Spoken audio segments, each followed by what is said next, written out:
Oke, nah yang ketiga sebelumnya dulu. Nanti ini membuat kerangka sistematika penelitian. Ya, ini sudah mulai. Kalau ini kerangka sistematika penelitian, kemudian nanti ada metode, itu mengikut ya, mengikut tujuan. Jadi yang pertama itu kalau misalnya mencari ide riset itu tentukan tujuannya apa dulu. Metodenya itu mengikut. Jadi ada yang salah. Ada mahasiswa, Pak, pokoknya saya mau pakai metode ini, Pak. Terserah nanti judulnya apa, pokoknya metode ini itu salah.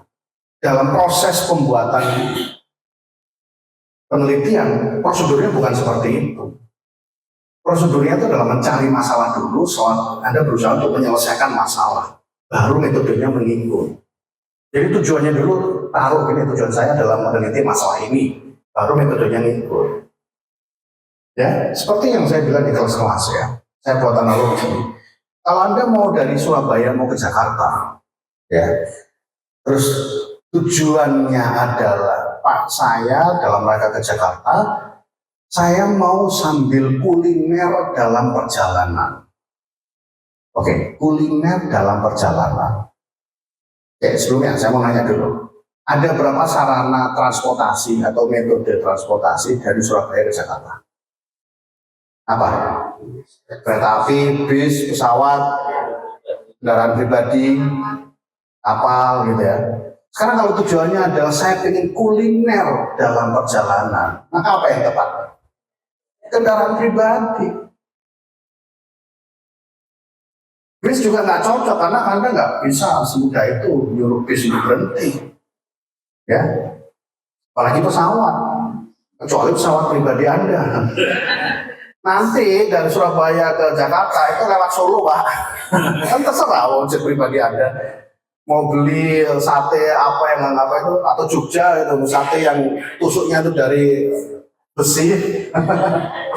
Terus nanti dari sana saya mau mampir ke Rute Semarang, Pak, ke utara Semarang itu pesawatnya take off dan itu terserah ojek pribadi Anda. Tapi secara umum kalau pesawat komersial tidak mungkin, sangat tidak mungkin. Yang cocok adalah mobil pribadi.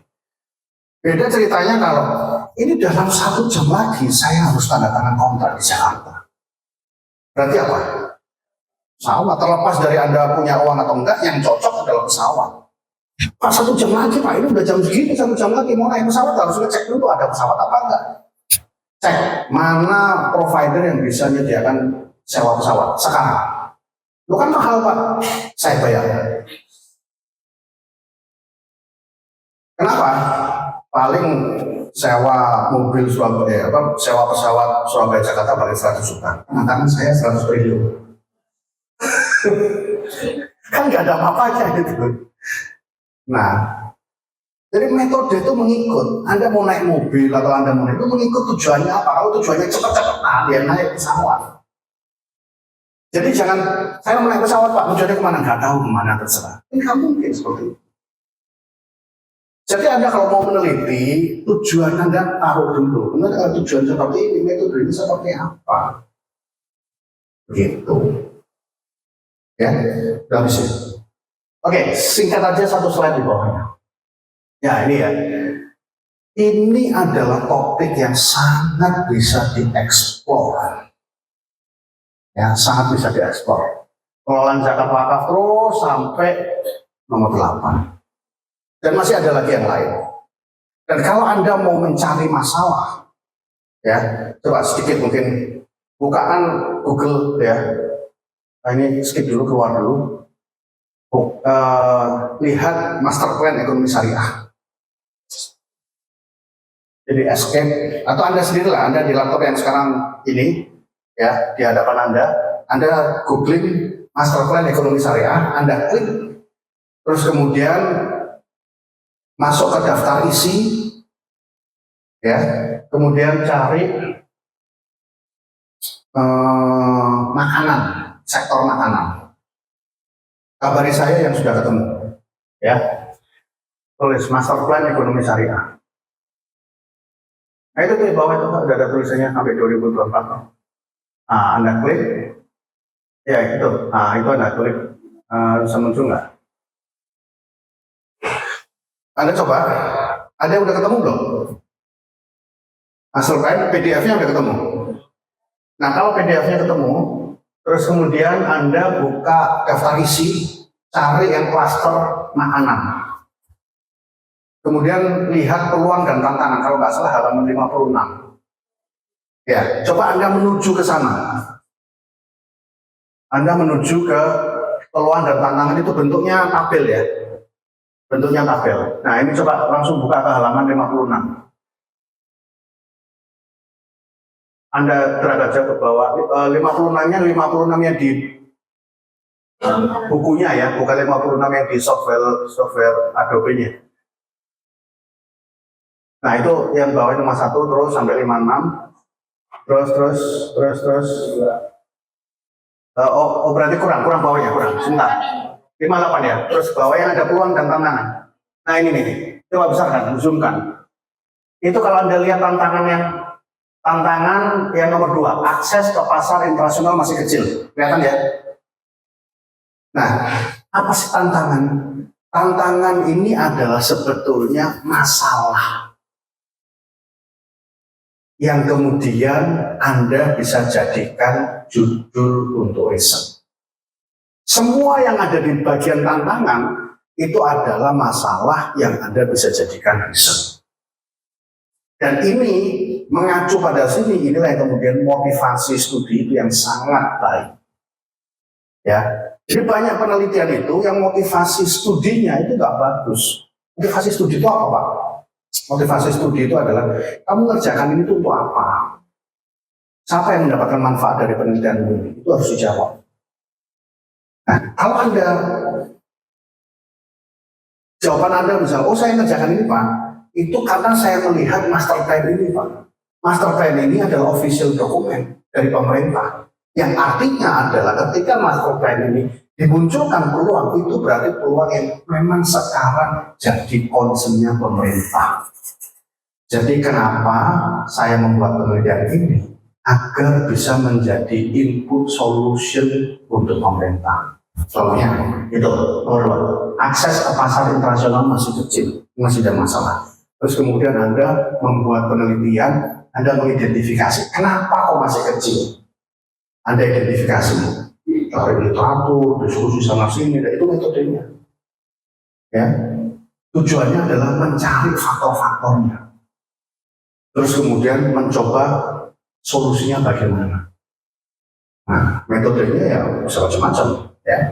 Literatur review, FGD, atau observasi, diskusi dengan yang relevan, diskusi dengan pengusahanya, diskusi dengan bagian ekspor impor, diskusi dengan regulator.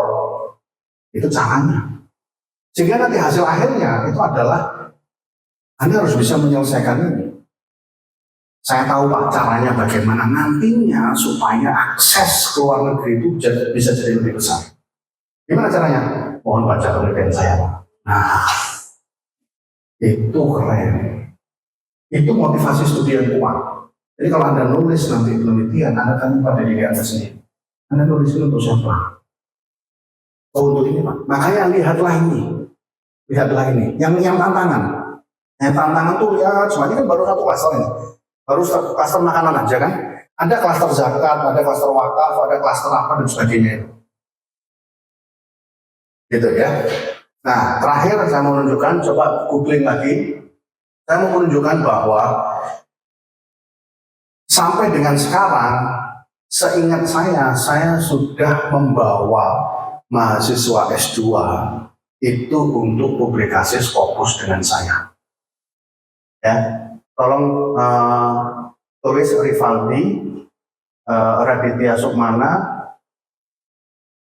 JIMF, wakaf. Kemudian wakaf. Bukan JIMF, kemudian wakaf. Oke, enter. Itu yang nomor 3. Ya. Nah, Anda buka PDF yang di bawahnya itu, Anda buka. Terus kemudian nanti besarkan. Nah, besarkan. Ini Rivaldi Majid adalah mahasiswa S2 bimbingan saya. S1-nya dari Unibrol, kemudian S2-nya penelitian tentang wakaf. Terus kemudian karena hasil ini beritanya dia luar biasa, saya naikkan ya ininya kemudian menjadi Scopus. Ya, jadi jangan dikira bahwa Anda tidak mampu. Aduh Pak, berat bagi saya Scopus. Ini loh buktinya. Jadi nggak ada alasan lagi Anda untuk nggak publik Scopus. Ya, tinggal Anda ngikuti aja siapa tutor Anda. Ya. Nah, kalau mau Anda serius ya, misalnya kita ini sepakat nih ya. Kalau Anda mau serius ya, Anda mau nggak serius nih? Saya tantang balik ya, Anda ngadakan kegiatan ini, saya tantang balik, ini harus serius loh ya. Seriusnya apa? Seriusnya adalah nanti kan ini berseri. Ya, saya pengen tahu update riset Anda. Jadi nanti disusun Excel-nya gitu ya. Anda satu orang ini meneliti apa saja. Saya pengen tahu nanti 1 bulan output update-nya kayak gini. Nanti sebulan depan update-nya segini. Nanti saya monitor terus. Ya, saya monitor terus nanti saya saya kasih masukan tentu ya. Masukannya dari saya kerjakan benar-benar. Nanti terus kita kirimkan ke Scopus semuanya. Ya, tapi saya mau Anda kerja keras. Ya. Cari literatur buat summary tentang ini. Cari. Gitu ya. Makanya Anda jangan bekerja sendirian karena ini pasti berat. Yang perlu Anda lakukan itu adalah Anda bikin kelompok. Sekian banyak ini pasti nanti kalau saya sebut, saya akan meneliti zakat, pasti ada 4 orang, 5 orang. Itu kelompoknya. Kelompok, silahkan diskusi. Gimana cara diskusinya? Cara diskusinya untuk awalan-awalan itu adalah presentasi paper. Anda sepakat mengumpulkan jurnal zakat yang di Scopus, sepakat. Saya bagian yang jurnal ini tentang zakat, jurnal ini tentang zakat saya, jurnal ini tentang zakat saya, beda-beda orang. Nanti terus kemudian setiap minggu rutin presentasi. Jurnal ini tentang ini, jurnal itu tentang ini. Kalau Anda menemukan 100 ya, 100 jurnal, dibaca 1 orang, lama. Bisa tapi lama. Perlu berbulan-bulan Anda. Tapi kalau Anda punya 1 kelompok isinya 10 orang, 1 orang hanya kewajiban untuk baca 10. Kan total 10 kan, jadi 100. Karena dengan pertemuan seperti itu, Anda yang mendengarkan saja dari kawan Anda. Ini cocok nih dengan saya nih. Oke, mana jurnalnya itu? Oke, saya perhatikan. Ini berarti nanti saya baca lebih serius. Terus teman Anda yang kedua berkata, ini tidak terlalu cocok dengan saya. Oke, saya skip. Teman Anda yang ketiga, wah ini kayaknya cocok lagi. Nah, tulis. Itu lebih cepat daripada Anda sendiri-sendiri. Itu yang saya lakukan saat saya S3 di Malaysia. Saya S3 di Malaysia itu ada kelompok studi namanya ICV. Itu setiap Jumat itu mesti diskusi. Pasti diskusi. Diskusi tentang apapun. Pokoknya siapa saat ini yang mau diskusi, anaknya 1 pun, itu ada 1, 2, 3, ini 1 yang, Pak saya ada tugas presentasi berapa minggu lagi di kelas Pak tentang suatu paper yang saya kerjakan. Mohon saya dibimbing Pak. Oke, saya bimbing. Tapi nanti Anda presentasikan di acara Jumat ini. Dia presentasikan. Kita semua S1, S2, S3 ngasih tambahan. Kamu tambahkan ini, tambahkan ini, tambahkan ini. Jadi waktu dia presentasi di kelasnya dia S1, wah jagoan ya. Bisa komprehensif, bisa detail, sistematis dan sebagainya. Ya, oke, itu aja mungkin yang bisa saya sampaikan ya. Nanti setelah ini kita akan banyak diskusi. Assalamualaikum warahmatullahi wabarakatuh.